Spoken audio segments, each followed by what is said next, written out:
الحمدللہ رب العالمین والصلاة والسلام علی رسول الامین قال اللہ تعالی فی القرآن المجید والفرقان الحمید فاعوذ باللہ من الشیطان الرجیم بسم اللہ الرحمن الرحیم وما خلقت الجن والانس الا لیعبدون صدق اللہ العظیم۔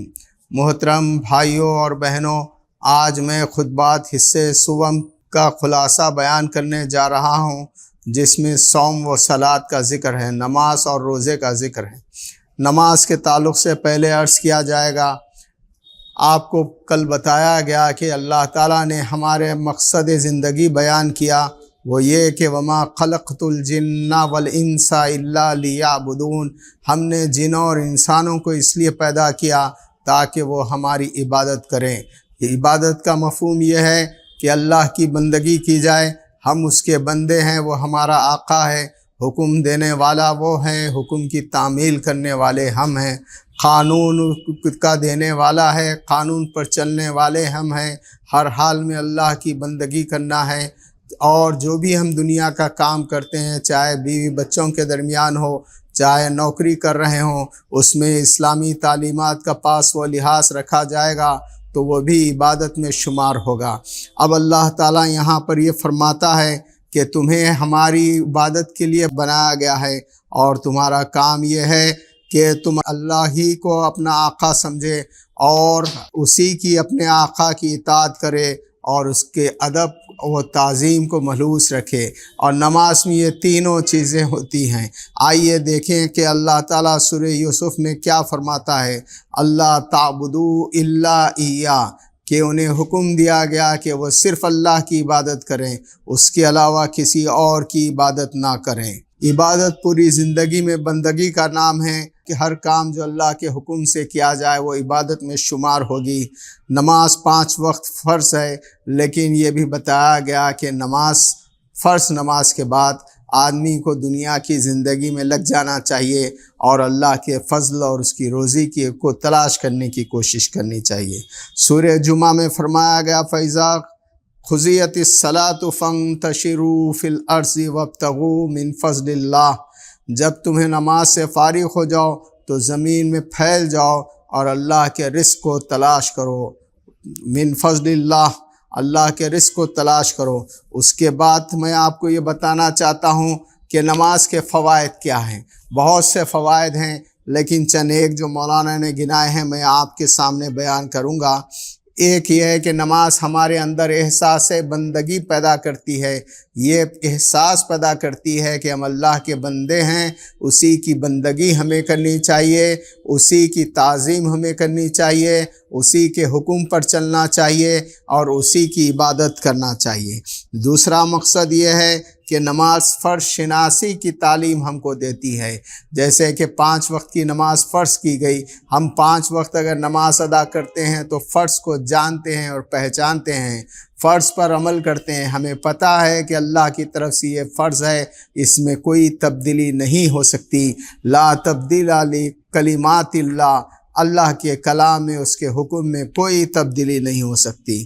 پھر اس کے بعد یہ نماز ہمیں مشق اطاعت کراتی ہے، یعنی ہم اللہ کی کیسے عبادت کریں وہ پریکٹیکلی بتاتی ہے، ٹریننگ دیتی ہے کہ اس طرح عبادت کرنا ہے، اس طرح کھڑے ہونا ہے، اس طرح رکوع کرنا ہے، اس طرح سجدہ کرنا ہے، اس طرح قیام کرنا ہے، ساری باتیں نماز ہم کو بتاتی ہے۔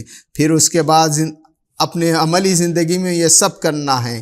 اللہ تعالیٰ نے فرمایا وَإِذَا قَامُوا إِلَى الصَّلَاةِ قَامُوا كَسَالَىٰ، منافقین کی یہ نشانی بتائی گئی کہ وہ جب نماز کے لیے اٹھتے ہیں تو کسمساتے ہوئے اٹھتے ہیں، بار سمجھتے ہوئے اٹھتے ہیں۔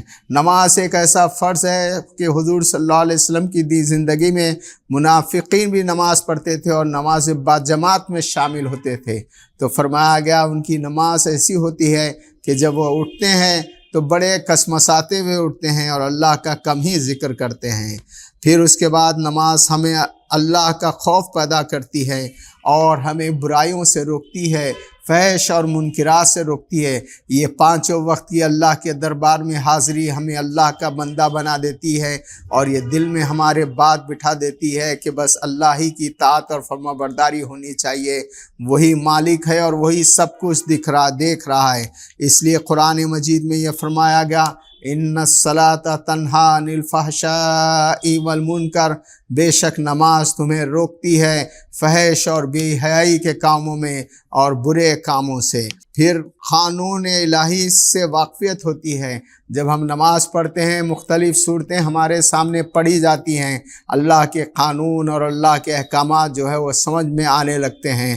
اسی طرح ہم دیکھتے ہیں کہ اجتماعیت کی اہمیت واضح ہوتی ہے کہ نماز سے بعد جماعت کے لیے اجتماعیت ضروری ہے، جماعت میں نماز پڑھنا ضروری ہے۔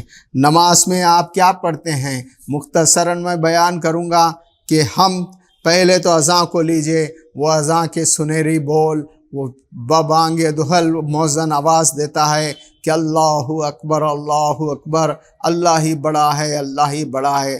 دنیا میں کوئی ذات بڑی نہیں ہے، دنیا میں کوئی مال دولت عہدہ یا کوئی بڑا نہیں ہے، اور کوئی انسان نہیں بڑا ہے، بس بلکہ اللہ ہی بڑا ہے۔ اشہد ان لا الہ الا اللہ، میں گواہی دیتا ہوں کہ اللہ کے سوائے کوئی الہ نہیں ہے۔ اشہد ان محمد رسول اللہ، اور میں گواہی دیتا ہوں کہ محمد صلی اللہ علیہ وسلم اللہ کے رسول ہیں اور اللہ تعالیٰ کے طرف سے آپ رسول بنا کر بھیجے گئے ہیں۔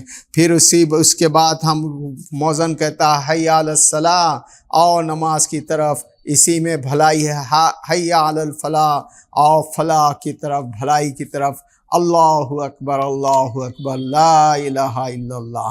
آپ اندازہ لگائیے یہ آواز 5 بار گھومتی ہے سارے معاشرے میں اور یاد دلاتی ہے تم سب کو اللہ کے سامنے جھکنا ہے، اور وقت متعین ہے نماز کا، اور نماز کو وقت کی پابندی کے ساتھ ادا کرنا چاہیے۔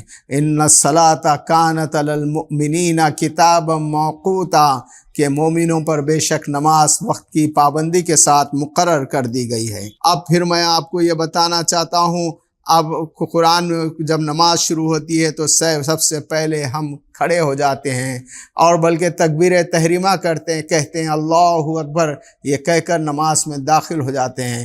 یعنی اب ہم کوئی کام نہیں کریں گے، ہمارے خیالات مرکوز ہوں گے، فوکس ہوں گے اللہ کی طرف، اس کے ذکر کی طرف اور اس کی عبادت کی طرف۔ پھر اللہ کی حمد بیان کرتے ہیں، ثنا پڑھتے ہیں اور اللہ کی تعریف خوب بیان کرتے ہیں۔ پھر ہم قرآن کی تلاوت ہمارے سامنے کی جاتی ہے، الحمدللہ رب العالمین، تعریف کے قابل تو بس اللہ ہے جو تمام عالموں کا رب ہے، الرحمن الرحیم، جو رحمان اور رحیم ہے، مالک یوم الدین، یوم دین کا مالک ہے۔ اور پھر دعا کرتے ہیں پروردگار ہمیں سیدھا راستہ دکھا، ان لوگوں کا راستہ دکھا جن پر تو نے انعام فرمایا، اور ان لوگوں کا راستہ نہ دکھا جن پر تیرا عذاب ٹوٹا، جن پر تیرا غضب ہوا اور جو گمراہ ہوئے۔ پھر کوئی صورت آپ کے سامنے پڑھی جاتی ہے، مختصر صورت میں آپ کو بیان کروں گا کہ کس طرح قرآن میں میسیج ہے، اس کو سمجھنے کی ضرورت ہے۔ والعصر ان الانسان لفی خسر الا الذین آمنوا وعملوا الصالحات وتواصوا بالحق وتواصوا بالصبر، زمانے کی قسم یقیناً انسان گھاٹے اور خسران میں ہیں سوائے ان لوگوں کے جو ایمان لاتے ہیں، نیک عمل کرتے ہیں، ایک دوسرے کو حق کی تلقین کرتے ہیں اور ایک دوسرے کو صبر کی تلقین کرتے ہیں۔ اس کے بعد ہم رکوع کرتے ہیں، اپنے آپ کو جھکا لیتے ہیں، 90 ڈگری پر آ جاتے ہیں، بورڈ ڈاؤن ہو جاتے ہیں پروردگار کے سامنے، اور اس کی بڑائی اور پاکی کو بیان کرتے ہیں، سبحان ربی العظیم۔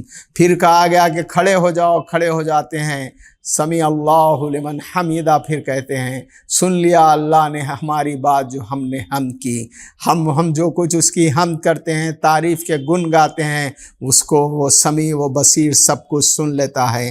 پھر اس کے بعد آپ دیکھیے کہ ہم سجدہ کرتے ہیں، اور سجدہ میں اپنی پیشانی کو خاک میں ملا دیتے ہیں اور سبحان ربی الاعلیٰ کہتے ہیں۔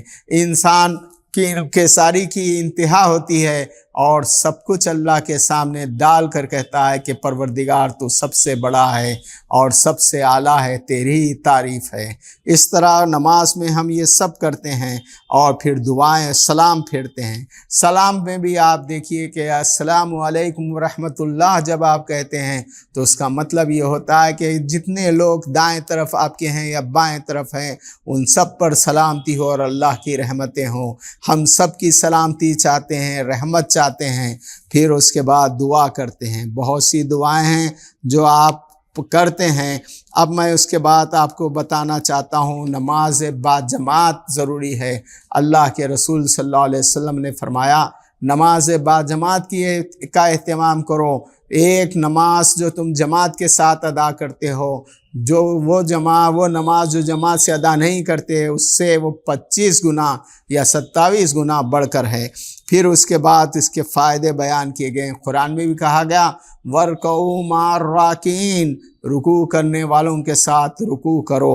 اب اس کے بعد فرمایا گیا یا ایھا الذین آمنوا اسجدوا وارکعوا، اے لوگو جو ایمان لائے ہو تم سب کے سب اللہ کے سامنے سجدہ کرو اور رکوع کرو، سب کے ساتھ نماز پڑھنی ہے۔ نماز بجماعت کے فوائد کیا ہیں، فائدے کیا ہیں؟ پہلی بات تو یہ ہے کہ نماز ہمیں ایک آواز پر اکٹھا ہونے کی مشق کراتی ہے۔ ایک کال ہو جائے اللہ کی طرف سے، اللہ کے رسول صلی اللہ علیہ وسلم کی طرف سے کوئی نمائندگی کرتے ہوئے ہمیں پکارتا ہے تو ہم اس پر لبیک کہیں۔ پھر یہ بات بتائی گئی کہ یہ اجتماع با مقصد اجتماع ہے، یوں ہی کھیل اور کود اور تماشے کے لیے نہیں ہے، کوئی کھیل کھیلا جا رہا ہے اور ہم جمع ہو رہے ہیں، بلکہ ایک مقصد کے تحت جمع ہو رہے ہیں۔ پاک مقصد کے لیے جمع ہونا ہم کو بتایا جاتا ہے۔ لوگ یوں بھی تو جمع ہوتے ہیں مختلف مقاصد کے تحت، لیکن ہمارا مقصد ایک کامن ہے، وہ یہ کہ ہم سب اپنے پروردگار کے سامنے جھکنا چاہتے ہیں، اس کی عبادت کرنا چاہتے ہیں، اس کی تعظیم اور ادب بجا لانا چاہتے ہیں۔ یہ ایک مظاہرہ ہے اس بات کا بھی کہ باہمی ہمدردی پیدا ہوتی ہے، ملتے ہیں آپ لوگوں سے، ملاقاتیں ہوتی ہیں، ایک دوسروں کی خیریت معلوم کرتی ہے، تعلق پیدا ہوتا ہے۔ پھر اس کے بعد اخوت کا یہ ایک نشانی ہے۔ اخوت یعنی بردرہڈ ہے، ہم ایک دوسرے کے بھائی ہیں، مسلمان کا بھائی ہے، کندھے سے کندھا ملا رہا ہے، قدم سے قدم ملا رہا ہے۔ اس طرح یہ قدم اور کندھا ہی نہیں ملتا ہے بلکہ دل جڑتے ہیں۔ الف بین قلوبکم، کہ ہم نے تمہارے قلوب کو الفت پیدا کر دی۔ حرکات میں یکسانیت، ایک ہی آواز پر سب رکوع کرتے ہیں، ایک ہی آواز پر سب اٹھ کھڑے ہوتے ہیں، ایک ہی آواز پر سب سجدہ کرتے ہیں۔ اور پھر دعائیں کیا کیا ہے ہم جو نماز میں پڑھتے ہیں اور بعد میں بھی ایاک نعبد و ایاک نستعین، پروردگار ہم تیری عبادت کرتے ہیں، تجھی سے مدد مانگتے ہیں۔ اہدنا الصراط المستقیم، ہمیں سیدھا راستہ دکھا۔ ربنا لک الحمد، سب کہتے ہیں رکوع سے اٹھنے کے بعد پروردگار تیری ہی حمد ہے، تیرے ہی لیے تعریف ہے۔ السلام علینا وعلی عباد اللہ الصالحین، تحیات میں ہم پڑھتے ہیں کہ اے اللہ سلامتی ہو ہم پر اور تمام نیک بندوں پر تیری سلامتی ہو۔ اسی طرح میں نے بتایا السلام علیکم ورحمۃ اللہ کہہ کر اپنی نماز کا اختتام کرتے ہیں۔ شروع بھی اللہ کی تعریف میں اور آخر میں بھی اللہ کی تعریف اور اللہ کی رحمت اور سلامتی کے طلبگار ہم ہوتے ہیں۔ اب نماز با جماعت کے تعلق سے کچھ شرائط ہیں۔ نماز کے امام کے بغیر جماعت نہیں، امام کا ہونا ضروری ہے۔ ایسا نہیں ہو سکتا کہ آپ ویڈیو لگا دیں اور نماز پڑھیں، امام کا وہاں موجود ہونا ضروری ہے۔ امام کی نوعیت و حقیقت کیا ہے؟ وہ ہمارا لیڈر ہے، رہبر اور رہنما ہے، اور امام ایسا اس کے شرائط کیا ہیں کہ وہ متقی و پرہیزگار ہو۔ مسلمانوں کا لیڈر، مسلمانوں کا امام، مسلمانوں کا رہنما متقی ہوگا، پرہیزگار ہوگا۔ ان اکرمکم عند اللہ اتقاکم، اللہ کے نزدیک تمہارے پاس سب سے پسندیدہ وہ شخص ہے جو سب سے زیادہ اللہ سے ڈرنے والا ہے۔ پھر اس کے بعد وہ اکثریت کا نمائندہ ہوتا ہے۔ ایسا امام کو مقرر نہیں کیا جا سکتا جہاں کہ مصلی اس کو ناپسند کرتے ہو۔ مقتدیوں کا ہمدرد، اسے چاہیے کہ وہ مقتدیوں کا ہمدرد بنے اور مقتدیوں کی خدمت کرے۔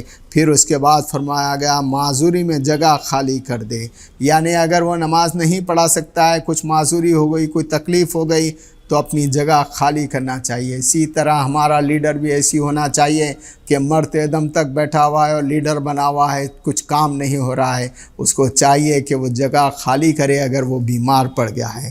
غلطی پر تنبیہ ہم کرتے ہیں، امام کوئی غلطی کر دیتا ہے تو لقمہ دیتے ہیں اور بتاتے ہیں کہ غلطی ہو گئی ہے تو وہ ریپیٹ کرتا ہے۔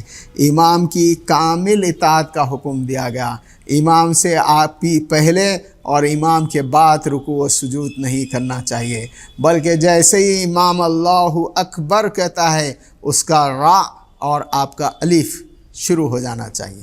پھر اس کے بعد فرمایا گیا کہ معصیت میں اطاعت نہیں ہے۔ خدا نہ خواستہ کوئی امام ایسا ہے جسے معلوم ہوا کہ اس کا ایمان صحیح نہیں ہے، جو کو دھوکہ دے رہا ہے، ایمان اس کا برابر نہیں ہے اور اس نے غلطی سے دھوکہ دہی سے آ گیا ہے، تو ہم اس کو معزول کر دیں گے۔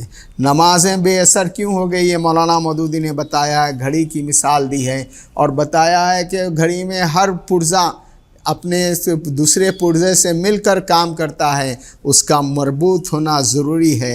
امت اس مسلمہ کا مقصد بھی یہی ہے، وہ اور نماز اس کو یاد دلاتی ہے۔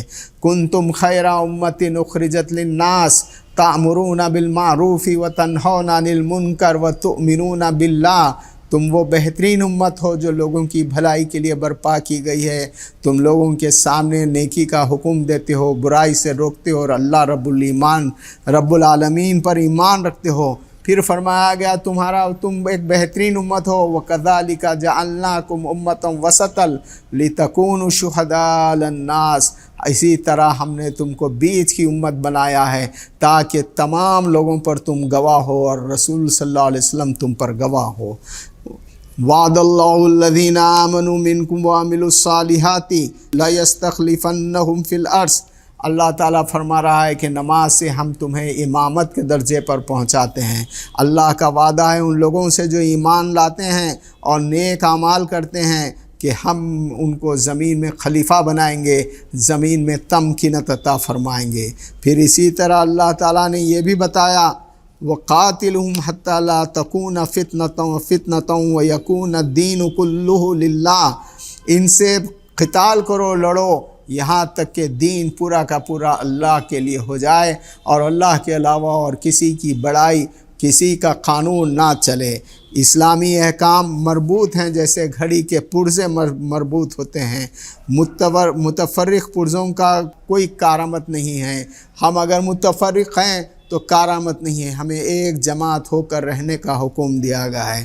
غیر متوقع نتائج کے مخاطب ہیں اور غیر متوقع نتائج سے ظاہر ہوتے ہیں جب ہم مربوط ہو جائیں گے۔ عبادات ہماری بے اثر اس لیے ہو گئی ہے کہ ہم اس اسپرٹ کو نہیں سمجھ رہے ہیں۔ ہماری افسوسناک حالت اس لیے ہے کہ ہم نماز پڑھتے ہیں اور روزہ رکھتے ہیں، حج کرتے ہیں، لیکن جو اصل اسپرٹ ہے اس کو نہیں سمجھتے۔ اصل اسپرٹ یہ ہے وَمَا أُمِرُوا إِلَّا لِيَعْبُدُوا اللَّهَ مُخْلِصِينَ لَهُ الدِّينَ، کہ انہیں اسی بات کا حکم دیا گیا کہ وہ اللہ کی عبادت خالص اس کے دین کو خالص کرتے ہوئے پڑھیں اور اللہ کی عبادت کریں اور ہرگز حنفاء ایک سو ہو کر یہ کام کریں۔ اللہ تعالیٰ سے دعا ہے اللہ تعالیٰ ہماری نمازوں کو قبول فرمائے اور ہمارے اندر وہ اسپرٹ پیدا فرمائے، وہ جذبہ پیدا فرمائے اور ہمارے ایمان کو اس طرح بڑھائے جس طرح اللہ تعالیٰ ہمیں ایک تابع دار اور مطیع و فرما بردار بندے کی حیثیت سے دیکھنا چاہتا ہے۔ وآخر دعوانا ان الحمد للہ رب العالمین۔